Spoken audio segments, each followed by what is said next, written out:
We started to talk a little bit about Super MHL. MHL being mobile high definition link, I believe. It's more or less HDMI for mobile devices, but they're bringing it home, right? Well, they're talking about bringing it home. It is something MHL has typically been for portable devices to get content with a small connector form factor out of a smartphone or a tablet into a big system, and to charge, another big part of it. But Samsung, who was doing some 8K demos, as I think we mentioned and talked about last week, was looking for a way to get that from the source to the screen. HDMI right now just can't do that. So they worked with some partners, and that's sort of the origin of Super MHL.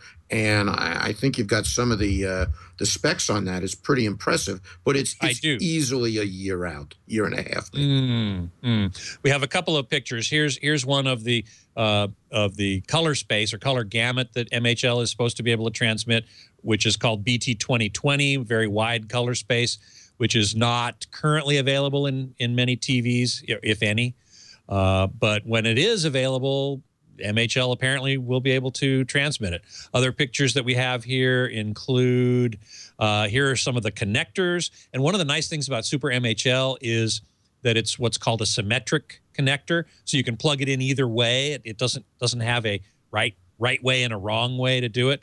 Sort of like lightning agnostic too. It can pretty much go over any cable type as long as the technology is enabled on both ends.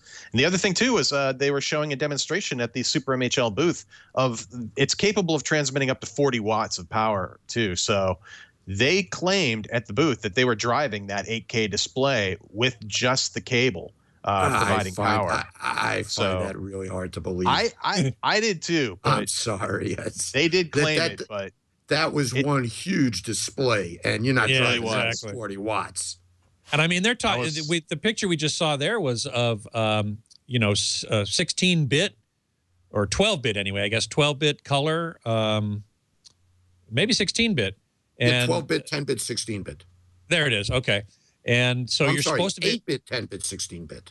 Yeah, exactly.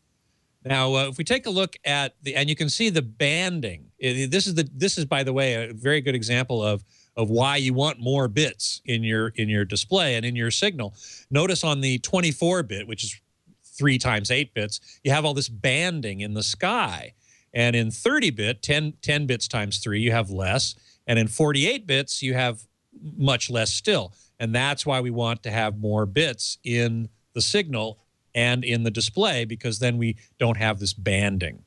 The other thing that they talked about was high frame rates, 8K up to 120 frames per second. Holy smokes. That's quite amazing to reduce motion blur. Exactly. So we're looking at a few of these slides from their presentation. So, Robert, you got to the MHL booth, and I didn't. That was one that I missed, and I'm sorry that I did. That was great, actually. And later this year, if not very soon, NHK will be testing 8K broadcasts. So it's not like this is pie in the sky stuff. There will be sources and cases for it, although for most consumers, we're still getting our feet wet with 4K content and UHD in general. So, and we don't even have a Blu-ray player yet that'll do it, but I could see a lot changing before the year's out. And I don't want to be Debbie Downer and throw rain on this because I'm the guy wearing the shirt, but it's a ways out. And the natural question, which I'm surprised nobody's asked yet from the chat room or elsewhere, is, so does this mean no more HDMI?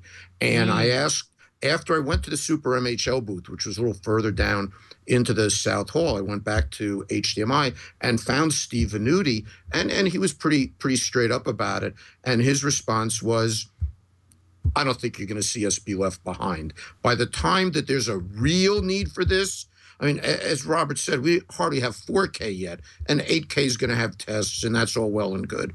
But it's not going to be on a practical basis for a while. There are a lot of things that need to fall into place, including the content and the sets, and most importantly, the Silicon Images and Panasonics of the world that makes the chips for this have to bring those to bear.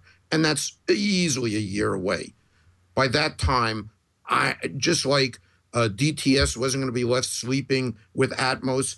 I don't think HDMI, billions and billions served. They're not going to surrender their market. Yeah, point well taken. Point well taken.